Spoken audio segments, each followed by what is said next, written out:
Welcome to Lyn Cullen Live. Talk radio without the static. Email your questions and comments to lyncullenshow@gmail.com. And now your host, Lyn Cullen. Hey there, how you doing? Oh boy, oh boy.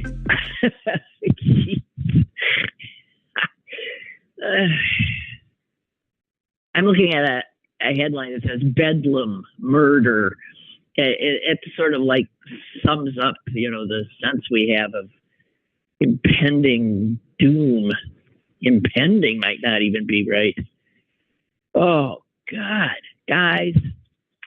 I don't know. So today, I don't know what we're going to be up to. Closing arguments in Trump's... there's so many cases going on right now. It is hard to keep track. So he was at the federal appeals court yesterday. Was it yesterday where his attorneys argued that a president is immune from everything? Now, we know he wasn't immune from COVID, but immune from prosecution. Just the most unbelievable arguments were made. And by the way, as some have pointed out, they ran counter to the arguments his attorneys made during his second impeachment trial, when his attorneys said, hey, look, if you think he did something illegal, he'll be out of office in a few weeks, and then you charge him. The justice system can go after him. There's nothing for the Congress to do. And then we get to now, and his attorneys are arguing that the exact opposite. Unless Congress has impeached and found guilty, the legal system cannot touch the president. Oh, dear God. So I found myself sometimes sort of laughing at some of this. I can't laugh anymore. I can't. It's gone beyond laughter. It's gone, as I said, it's just right. Okay, so here's today. It's going to be a grab bag kind of a day, guys. I don't know. I did something I don't normally do. Yesterday, I watched some of the hearing. Oh, my God, these Republicans. This was the hearing to hold Hunter Biden in... I'm laughing now. In contempt for not responding to their subpoena to have them question him behind closed doors. He said, no, I'll be happy to answer any questions you have in public. Why do we do this behind closed doors thing? Because when you talk to my business partner behind closed doors, you then put out a lot of false information about what, in fact, I'm not going to play your game. So, God, actually watching them. This is our legislative body. And you find yourself cringing. You find yourself with your mouth hanging open. These are the people that my fellow Americans elected to represent them. If that, in fact, is the case, and it technically is, we're fucked, okay? People vote. And they vote for Marjorie Taylor Greene. They vote for Matt Gaetz. They vote for these horrible human beings. That's my guy. That's my girl.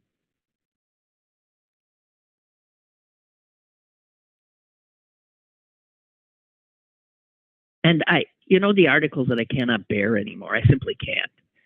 And I wish media would stop it. Just stop interviewing random people. Why in the course of a large article about something as important as the election for the presidency of the United States, would you give time, space to some random human saying something ridiculous? Now, I know why. They do it because they need a voice of a real person to amplify what it is they are trying to say. Having been a reporter who did what was called then man on the street interviews, where you just stop random people and try to get, you're really looking for, I'll tell you what they're looking for, a certain response, something that fits into the narrative. That's not good reporting. That is not good reporting. And I am so sick of it. Today, there was some woman who used to go to church every day, a good evangelical. She no longer goes to church. She doesn't need to. She just sits and listens to alternative universe reality. And she is quoted in the paper of record today as saying that Donald Trump is our Goliath and our David. Boy, that's having your cake and eating it too. You get to claim both, David and Goliath. Well, you can't lose. This woman is an idiot, okay? Her picture's there. Other idiots' pictures are there. I'm so sick of it. It's sort of come to be known as, like the Eastern media elite trying to talk to regular people. They go to a diner, right? Oh, God. I don't know. Just about had it. Bedlam murder. This is a piece put out by Charlie Sykes, the once Republican radio talk show host from Wisconsin. And wow. As I said, I think yesterday, it's people like Charlie Sykes and Nicole Wallace, former conservative Republican stalwarts, who are the people I listen to the most now. Because they are scared. They're angry too, as anyone would be, to see what they felt was their home, their party, finished, gone, taken over by these yahoos, like the ones that the New York Times thinks are worth listening to. Charlie Sykes pointed out that the threats against office holders, judges, well, you saw that video of the guy jumping over I thought physically that was a very impressive thing. The guy who jumped over the judge's bench and went at her at a sentencing hearing, not a smart move. I don't think he did well in his anger control, study, I suspect. But the threat of violence is obviously one of the tools that Trump and these new Republicans use. They use it on anybody who might dare go astray. They use it on their own, which is why we hear over and over again that Republicans in private will say, oh my God, I think he's a disaster, but they're scared. Some literally scared for their lives or their families, some scared of losing their job, which they're not doing, getting paid pretty damn well for doing nothing. But when we talk about this constant threat of violence,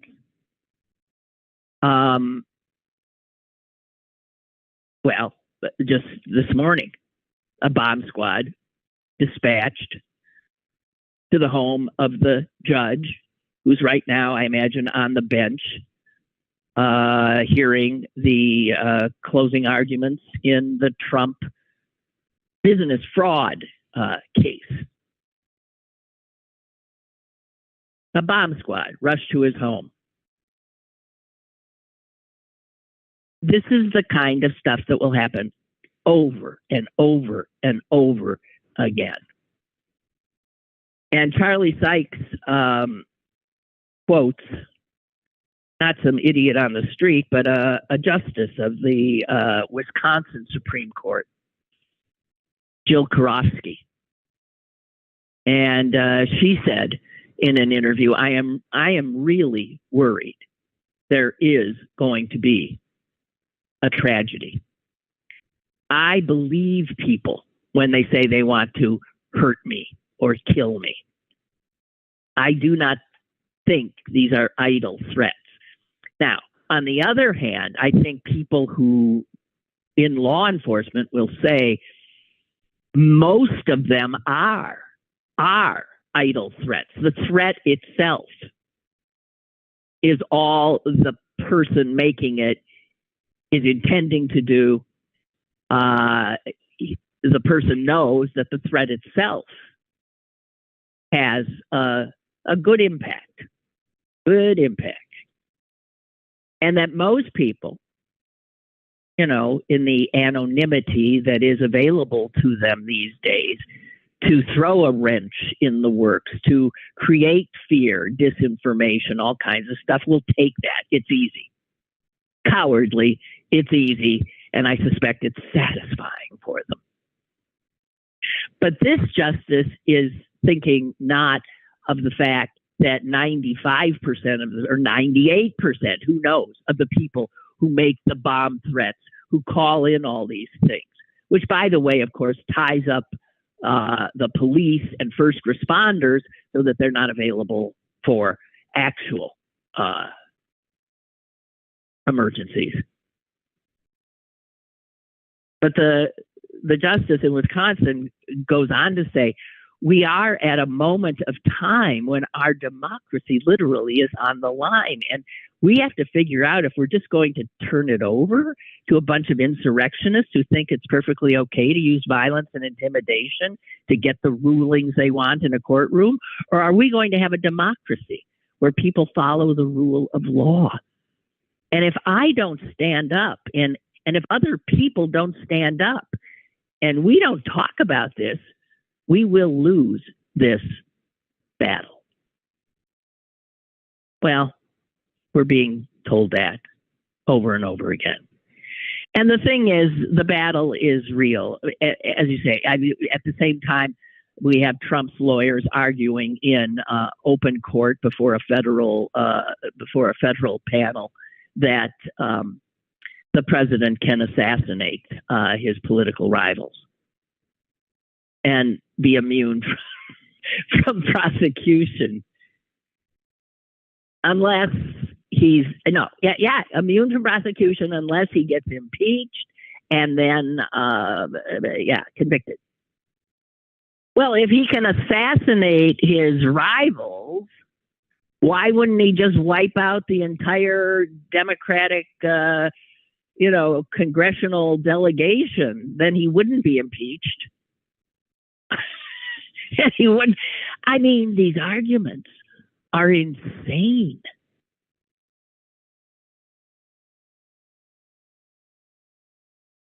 He'll lose, but he always loses. he always loses.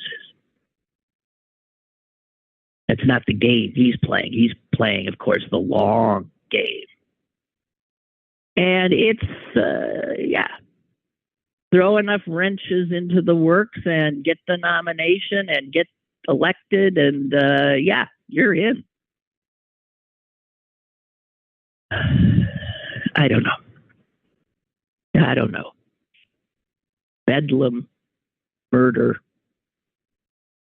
and immunity. Okay, I think I digress because I want to go back to this, seeing this Hunter Biden thing yesterday. Good God in heaven. These people are all making close to $200,000 a year with huge per diems and all this, and great benefits for the rest of their damn lives. Their job is, of course, to take care of the business of the legislative branch of the richest nation in the world. They're doing nothing. They're doing nothing. You want to see? Okay, we're heading into another, deja vu. The Speaker of the House is being stymied by the total lunatics in the Republican caucus because he wants to make a deal to keep the government running. This is what took down. I've lost track of how many speakers they've had, and if at any point when they try to do the job, their own come and take them out. Because, why am I just repeating? I'm just saying what we all know, because they're not there to legislate. They're there to stymie the government. They're there to starve it, freeze it, make it appear to be a clown show, and they're doing a hell of a job. And as I watched part of this thing yesterday, I was thinking, how can the Democrats who are on these committees, how can they stomach this charade, this bad performative crap, when there's so many things that need to be attended to? And I watched as some of the Democrats, what they're doing now is, okay, you want to play, you want performance? Well, we'll try to then scuttle your performance. And that's what was happening yesterday, quite a bit. And it made for some delightful, if you're into watching, performance leading nowhere. But some of the Democrats, rise to the occasion. And Hunter Biden rose to the occasion. He threw him off by walking into the hearing where they're about to vote and say that he has, defied the Congress, hold him in contempt for not being willing to sit behind closed doors and take their questions. So the whole committee's meeting, Hunter Biden walks in, sits down with his lawyers. And the Democrats point out, hey, the guy we're voting about, he's here. He's here. Let's question him. You guys have any questions? Here he is. Oh, that's not the way the script is supposed to go. And I watched as some of these Republicans said the most vile things to this man, who they're hounding. I keep saying, I feel for him so much. Here is a guy who you got to figure his entire life. First of all, he loses his mother in a horrible car accident. He loses his mother, his little sister. He and his brother, the only two survivors, are hospitalized. He goes through that. And then it's clear that the one brother, Bo, is the golden child. Hunter's not. So all of his life, he's sort of been struggling, I think. Who knows? Who knows? And it was, I believe it was after his brother's death that he just went kaplooey. I'm sure he felt he was supposed to be the one who died. Why would Bo be the one who dies? I'm sure he thinks my father probably thinks the same thing, not Bo, not clearly my favorite. You can imagine. So, taking solace in drug and drink is something that is understandable. The fact that this guy has fallen so low, and because he's in the public eye, that we all get to see his humiliations. All get to see every stupid thing he's done while he's struggled to just get through a day.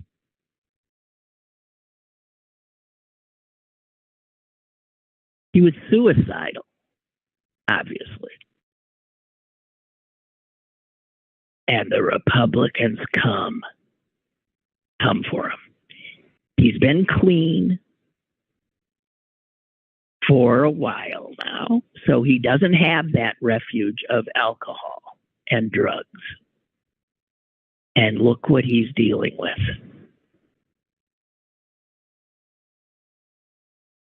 An entire political party and media universe conspiring to make him into the worst human being in history.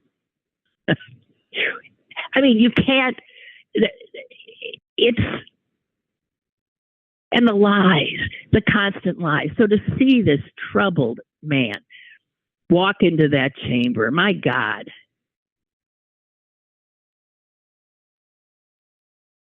But he one-upped him, which was wonderful. Because all this performative crap is about getting on social media, getting on the television news, getting seen, heard. And when it came time for Marjorie Taylor Greene to have her say, she, who in an earlier hearing showed naked pictures of Hunter Biden to the world for some reason,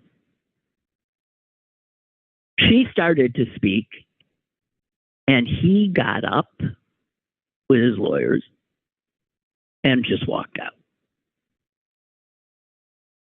And the wonderful thing is, all of the TV cameras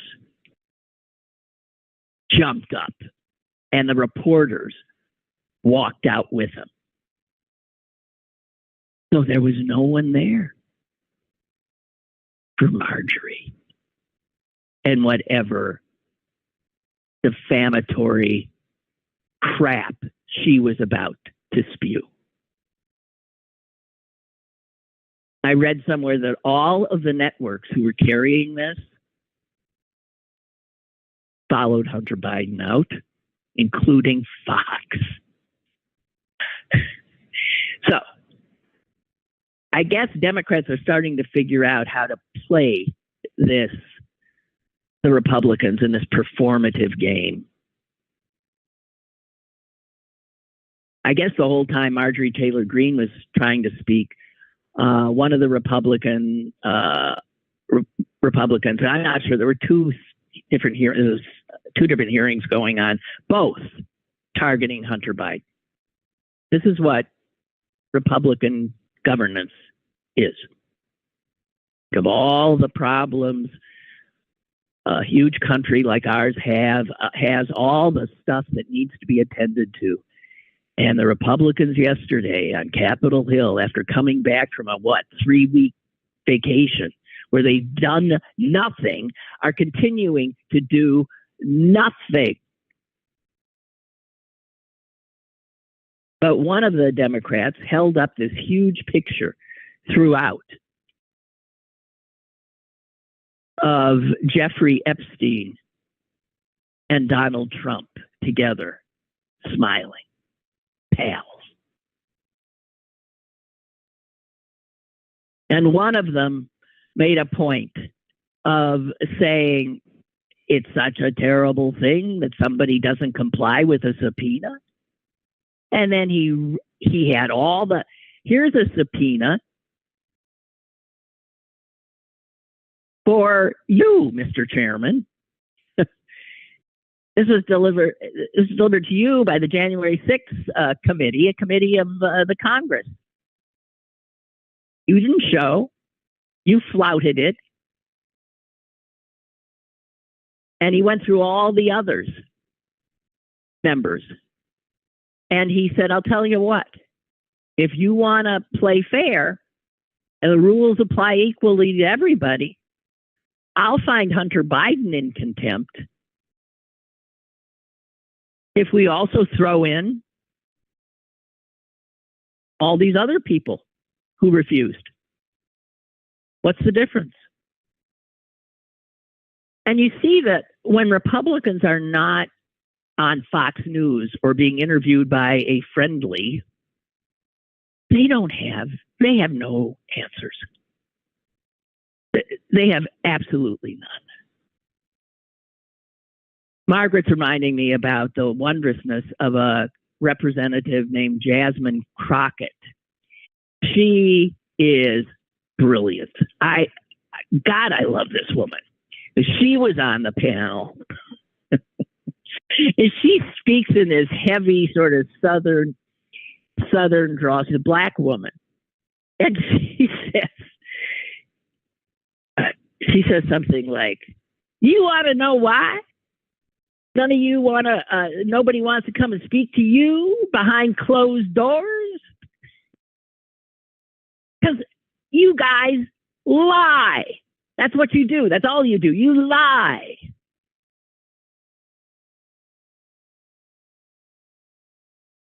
The Democrats who are just wondrous to watch and listen to in these situations are this woman, Crockett, Jamie Raskin, who I love, and another guy from Florida named, I think, Moskowitz.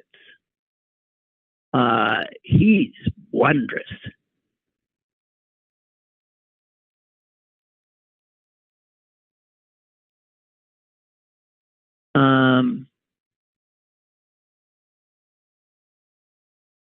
Oh, geez. Beth just sent me something that she wrote to the LA Times.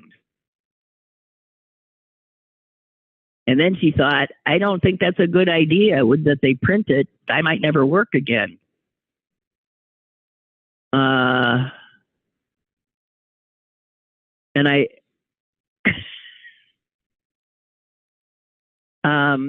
well, Beth, okay. You're such a good caller. Let me read what you wrote. Can we do this? Yeah. Dear editor, I write this as someone who has worked in the motion picture industry for over 20 years and is a total nobody. I, like many of my fellow crew members, have taken ownership of the projects we have worked on and are paid at some of the lowest rates on those projects. We don't receive residuals when the show ends, so does our funding. We are happy for the work and happier if the film was something of quality, a hit with the public, and the possibility of it receiving an award nomination. It is with a heavy heart, I must say, there should be no award ceremonies this year. I'm sorry to the crews that worked on some amazing films, but this is not the year of Hollywood self-promotion, when so many of us in it are hurting so badly. In trying to watch the Golden Globes, I realized it is hard to watch people who struck seated next to the studio folks who would not negotiate it, drinking high-end champagne, eating fine food, smiling with everyone, and then getting in your expensive cars and going to your homes in the hills. For most of us, we had no say in these strikes.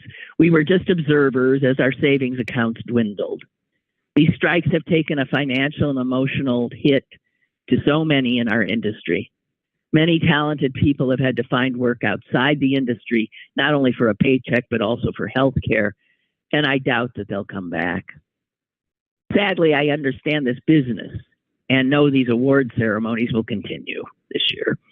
Maybe those in attendance can wear some sort of ribbon showing they care about those of us who have been impacted by the strike.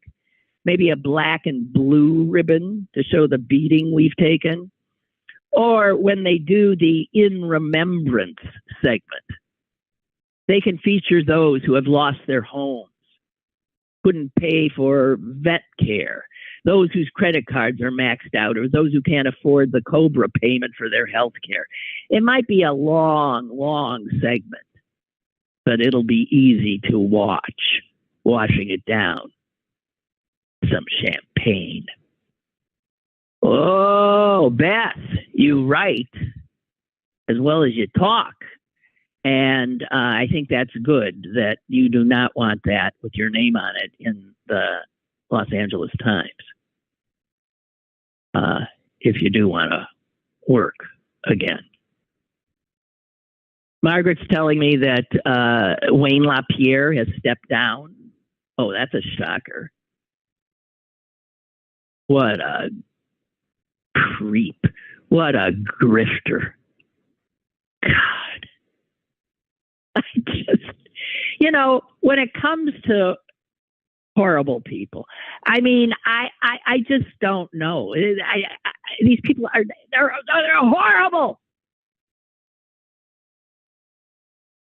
I'm looking at a mugshot of a woman who's one of the school board members, I don't even know where, and she's one of the book censoring Moms for Liberty folks. I'm looking at her mugshot. She got busted for shoplifting at Target. I am so sick of these people. Speaking of the book banners, and you won't believe this, you will not believe this. One of the school districts in Florida has removed a book. Well, they've removed lots of books, as we know. This one, though, is beyond belief. It's the 6th edition of Webster's Dictionary for Students. They have banned the dictionary. This is why I say I really am not laughing anymore. Because if we're here, we are in Orwellian territory. We are seeing how this happens.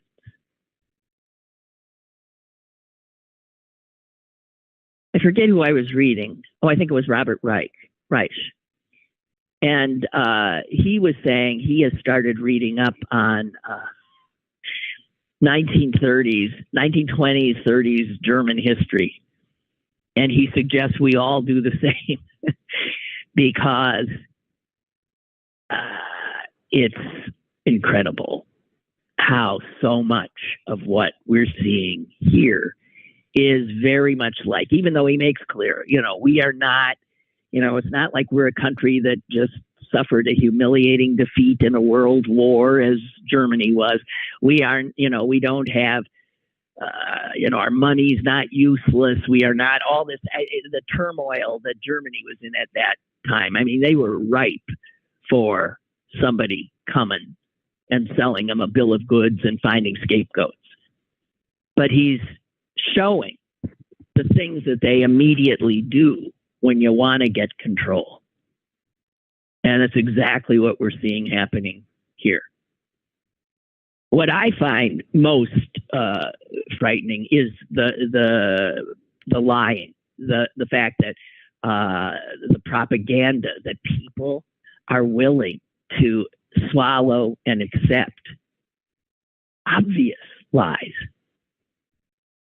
if the people they need for some reason to trust and believe in are peddling them. Frightening. So the Republicans, there's a to-do list that a serious member of Congress would be daunted by.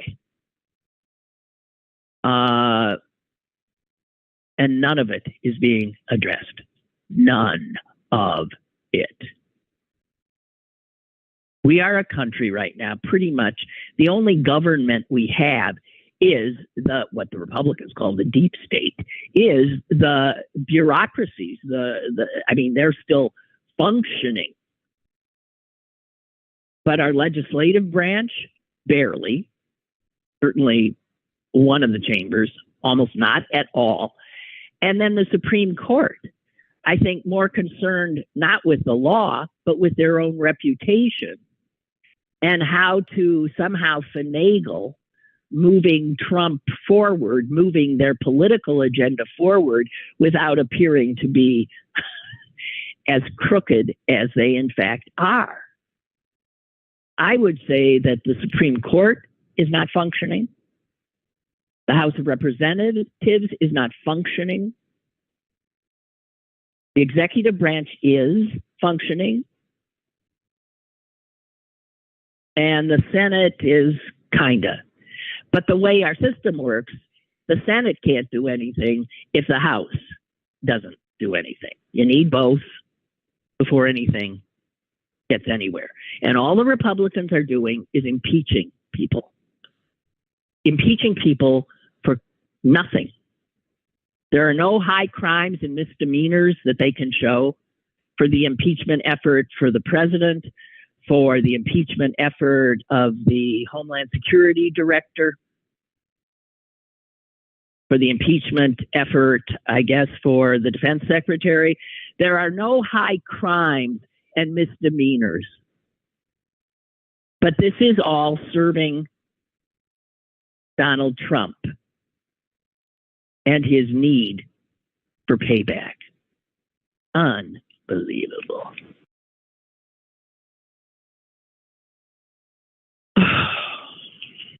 Excuse me while I rustle papers around.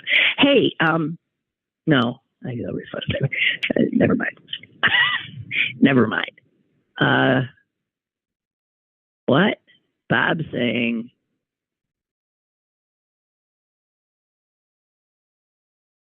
that there's some loathsome councilman in Emsworth.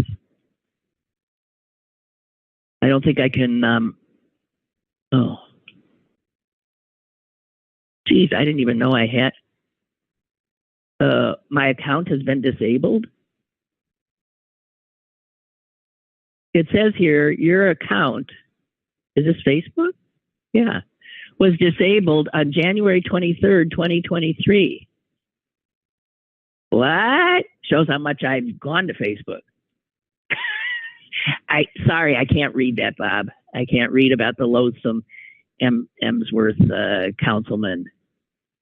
Yeah, I know. Margaret's saying, Wayne LaPierre stepped down because, he's facing, he's in court under the gun, facing fraud charges because he embezzled. He was embezzling money from the NRA. He was feeding himself and treating himself to anything and everything he wanted for years. And there's no way that the board of the NRA wanted him wanted him to stay. He wouldn't resign, but now he's in big trouble.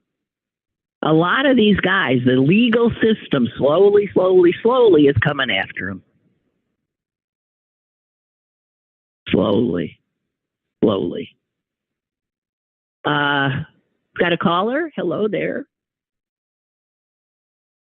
Hello. Hello. Hey, you say we're losing our democracy. We really have a democracy, do we? Please.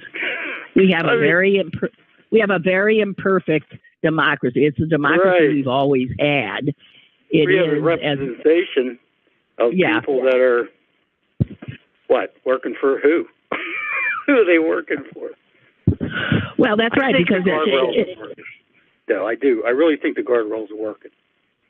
I think they're slow, but I think there's guardrails, and they are working. And at the end of the day, they'll work. Just give it time. They will work. I do truly believe that. I'm not going to say it's not going to be dangerous and it's not going to be bad, but they will work. That's my story, and I'm sticking to it. Well, you go right ahead. I just read that you'll live longer than I because an optimistic frame of mind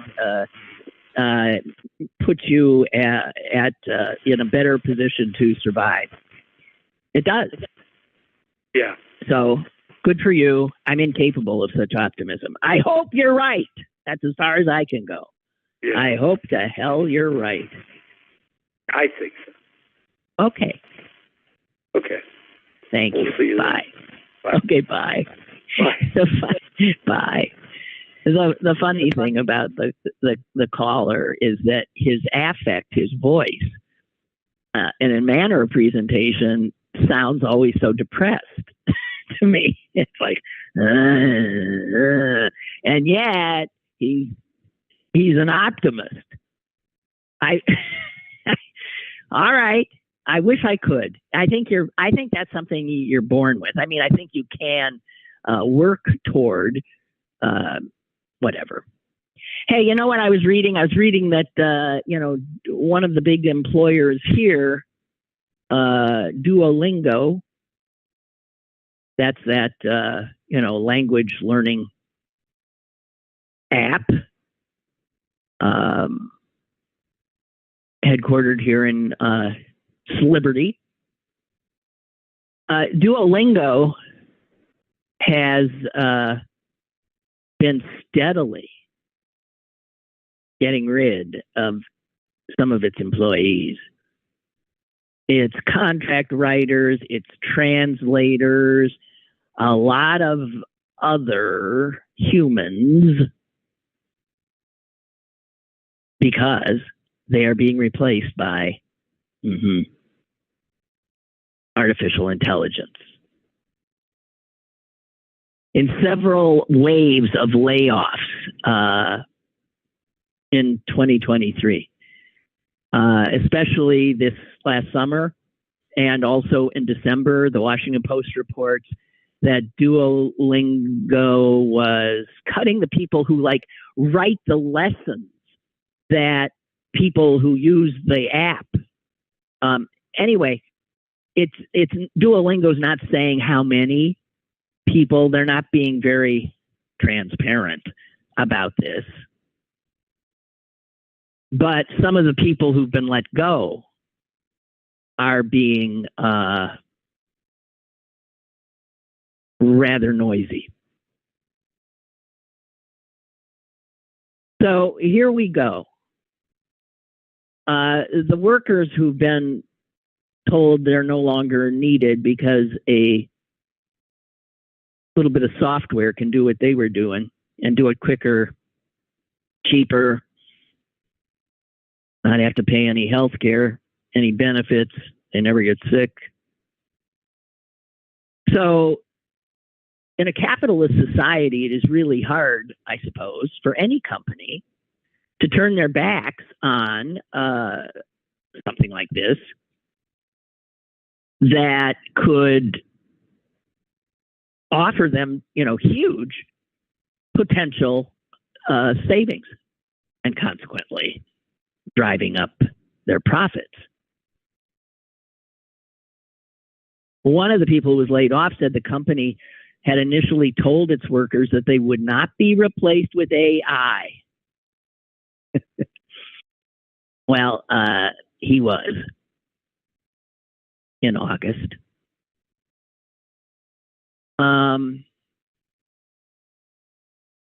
So you have to believe that this is, I don't know, are people compiling this stuff? There was a little piece in the business section. They're never making a big to-do about this. I don't, the thing about Duolingo struck me just because it's, down the street. But I read today in the business section of the Times that Amazon is laying off hundreds of people. Not only at its in its, I guess, main headquarters, but also in its a subsidiary it has called Twitch. Twitch is losing 35% of its workforce. Says here since late 2022, so pretty much about a year ago, for the last year, Amazon has laid off 27,000 workers. Xerox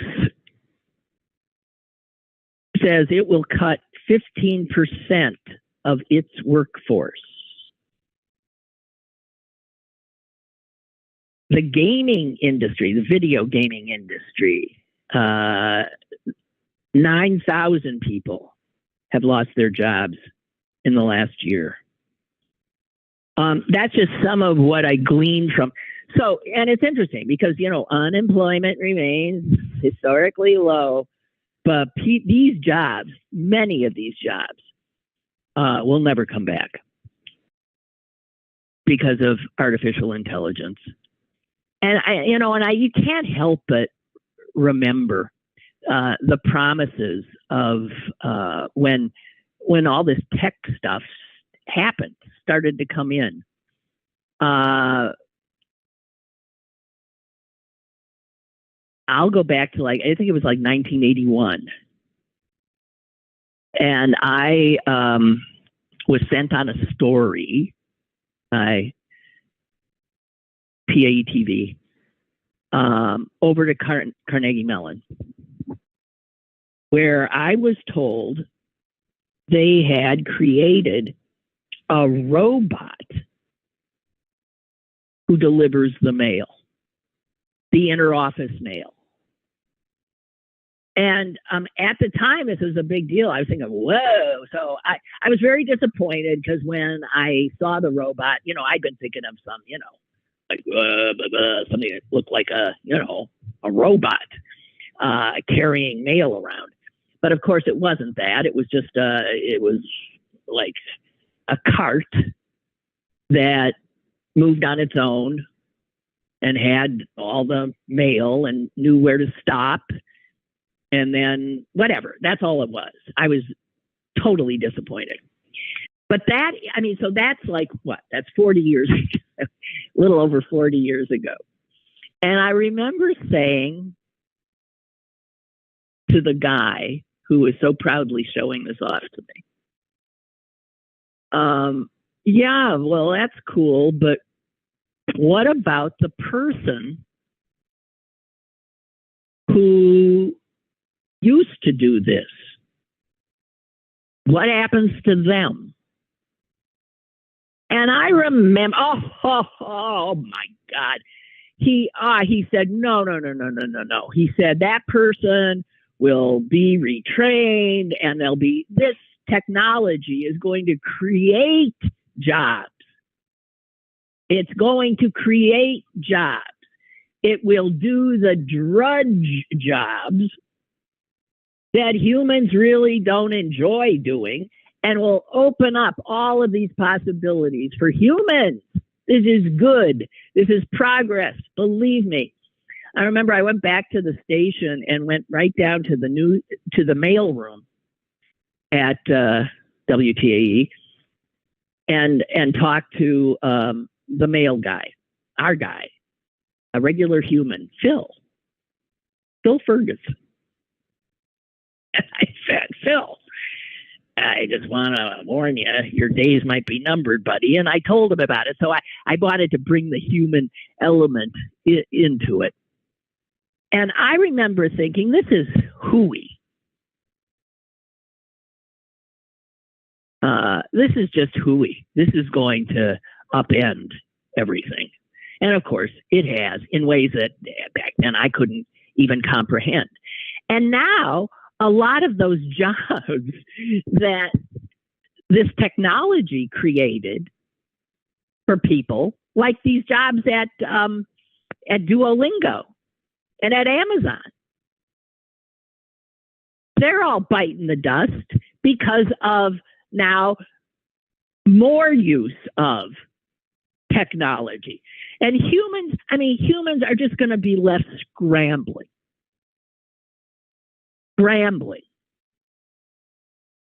There are very few jobs that will be safe, I would imagine. If I had a kid today, I have one, but he's still in the coop. If I had a kid still in the coop, I would really pressure. I don't know if I'd pressure him. I'm not the type, but I would suggest that a good way to maybe avoid ending up going from gig to gig to gig to gig and struggling to stay alive as technology continues to intrude, I would have suggested some of the things of getting a skill that in fact is one that would be, that at this point I can't quite conceive of computers doing. And those are hands-on jobs like plumbing, carpentry. I suppose electrical work. Being somebody with a skill that is harder to give to. If it's any job sitting in a chair, any job writing, reading, working with numbers. It just seems to me those are gone, and those are the jobs people go into debt, going to college to get. Why would you do that? Margaret's saying, remember gas station attendants. Yeah. What is this? Is New Jersey still the only state that it does not allow self-pump? They still have attendance. Is that still true? Yeah, man, those were the days. Those were the days. Check your oil, ma'am. Yeah. And you didn't tip. They did all this stuff. They washed your windows. They put the gas in. They checked your oil. They'd even check your tires. They give you a smile. And you didn't pay them a penny. Remember that? Oh. And now you're expected to tip people who, as far as you can tell, didn't do a damn thing for you. There's been a lot of stuff that's being written now about what the hell is going on with tipping. And I'm a big tipper. I am, because anybody who's ever been in a job that relies on the kindness of strangers, that relies on, gratuities, is a big tipper. Because if you've been on the other end of it, you know. And wow.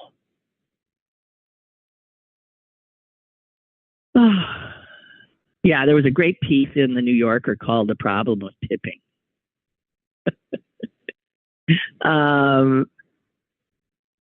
It's okay. In the past 3 years, according to data from the payroll company Gusto, That's one that will have few humans. Tips in bakeries and cafes are up 41% in the last 3 years. Apparently, we now tip assistant sports coaches. What? Up 367%. And theater box office staff. What? Up 161%. Do you tip the cashier when all she's done is ring up your order? If you don't, you're a cheapskate. If you do, you're a sucker. Where before you scribbled a tip in the candlelit darkness of a restaurant, now you do it in the spotlight glow of a screen. And on it goes. It is true. I sometimes look at some of the tipping suggestions, the tip jars, that I think, what?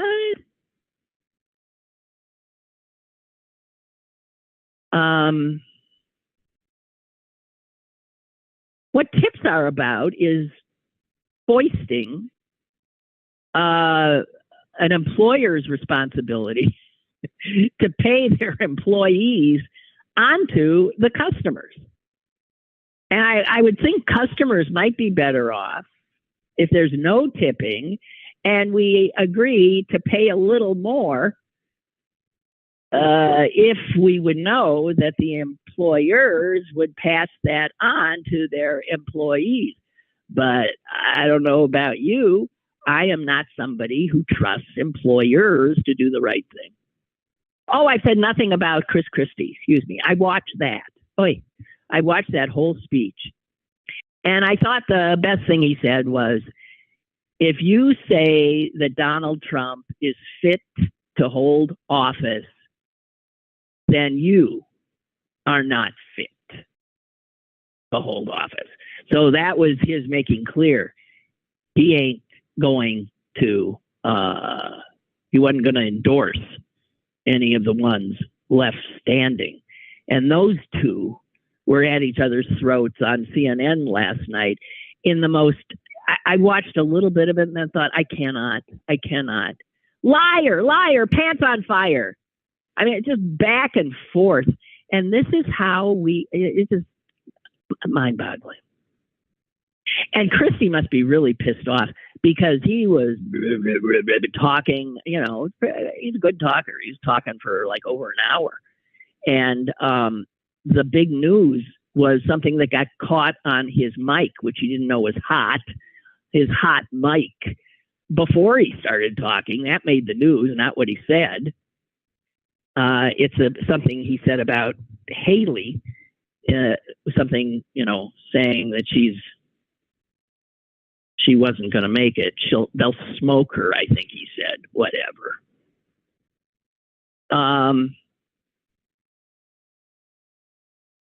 And at one point, the audience that was there applauded when he said something very against Trump. Everyone but this one guy that was sitting there, very stone-faced. And that guy had been called out by Christie earlier, and that he said, I see the New Hampshire, this was in New Hampshire, I see the New Hampshire Republican chair is here. And he gave him a nod. That was the guy. And so while Christie's talking about the cowards that are taking the Republican Party down, and this guy was stuck. He was just sitting there looking really, really unhappy. Oh, other thing I wanted to say, I saw George Conway, Kellyanne's husband, George Conway on TV somewhere last night. Oh, Chris Hayes. I was just around, didn't watch. I watched for a minute because I didn't recognize him. Have you seen George Conway? I always found him to be such an extremely homely man. Nothing against him. He's just very bright, obviously, but really homely. I thought. The guy I was looking at last night, and underneath it said George Conway, had a resemblance to him, but he didn't look like him.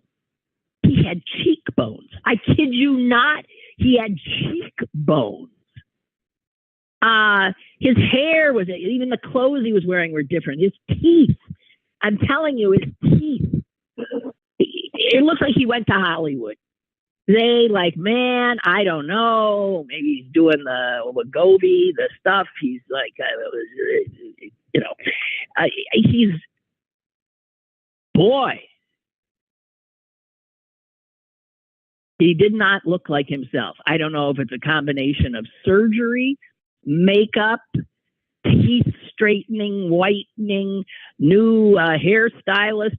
Wow. Did not, next time you see him, check it out. I'm not kidding you. George Conway does not look. I was desperately looking for an old picture of him to put next to it. Jeez. Okay, and one other thing. After the Golden Globes and this series Beef, both their leads won, I thought, well, maybe that's something I should check out. So I did yesterday. I watched the first 2 episodes. That is good. That is a wonderful takedown of life in America. It is delightful. Beef, Beef, on Netflix. Just saying. Whoa! I am so looking forward to binging that baby. Okay, that's it for me. Thank you so very much. Enjoy the sunshine. I think that's what that is. Talk at you. Monday, I think. Are we doing Monday? Martin Luther King Day? Do we observe that like we observe other holidays? I'll find out. Bye.